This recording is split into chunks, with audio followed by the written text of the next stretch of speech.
കോഴിക്കോട് നാദാപുരത്ത് ഗർഭിണിയായ ഭാര്യയെ ഭർത്താവ് കുത്തിപ്പരിക്കേൽപ്പിച്ചു. നരിപ്പറ്റ സ്വദേശി ഷംനയാണ് ഭർത്താവ് ഫൈസൽ ആക്രമിച്ചത്. യുവതി കോഴിക്കോട്ടെ സ്വകാര്യ ആശുപത്രിയിൽ ചികിത്സയിലാണ്. ആക്രമണത്തിന് ശേഷം രക്ഷപ്പെട്ട ഫൈസലിന് വേണ്ടി അന്വേഷണം ഊർജിതമാക്കിയതായി പോലീസ്.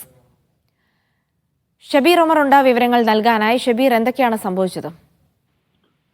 ജിൽസി, ഇന്നലെ വൈകിട്ടാണ് ഈ സംഭവം. നാദാപുരം പറമ്പിലാണ് ഭർത്തൃ വീട്ടിൽ വെച്ച് യുവതി ആക്രമിക്കപ്പെട്ടത്. തെരുവംപറമ്പിലെ ഭർത്തൃ വീട്ടിൽ വെച്ച് നരിപ്പറ്റ സ്വദേശിനി ഷംനയെ ഭർത്താവ് കുത്തിപ്പരിക്കേൽപ്പിക്കുകയായിരുന്നു എന്നാണ് പരാതി. ഈ ആക്രമണത്തിന് ശേഷം രക്ഷപ്പെട്ട ഫൈസലിനായി പോലീസ് അന്വേഷണം ഊർജിതമാക്കിയിട്ടുണ്ട്. കുടുംബ വഴക്കിനെ തുടർന്ന് ആക്രമിക്കുകയായിരുന്നു എന്നാണ് പോലീസിന്റെ പ്രാഥമികമായിട്ടുള്ള നിഗമനം. ഇയാൾ ഓടി രക്ഷപ്പെട്ടതിനാൽ ഇയാൾക്കായിട്ടുള്ള അന്വേഷണം ഊർജിതമാക്കിയിട്ടുണ്ട് എന്നും പോലീസ് പറയുന്നു. 7 മാസം മുമ്പായിരുന്നു ഫൈസലും ഷംനയും തമ്മിലുള്ള വിവാഹം. 2 മാസം ഗർഭിണിയാണ് ഷംന.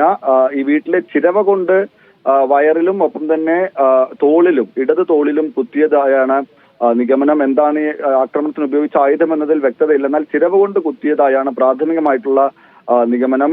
ഈ യുവതിയെ, സാരമായി പരിക്കേറ്റ യുവതിയെ വടകരയിലെ സ്വകാര്യ ആശുപത്രിയിലാണ് ആദ്യം പ്രവേശിപ്പിച്ചത്. എന്നാൽ പരിക്ക് ഗുരുതരമായതിനാൽ പിന്നീട് കോഴിക്കോട്ടെ സ്വകാര്യ ആശുപത്രിയിലേക്ക് മാറ്റിയിട്ടുണ്ട്. ഷംന ഇപ്പോൾ ആശുപത്രിയിൽ ചികിത്സയിലാണ്. ജിൽസി. ശരി, ഷബീർ ഉമറാണ് വിവരങ്ങൾ നൽകിയത്.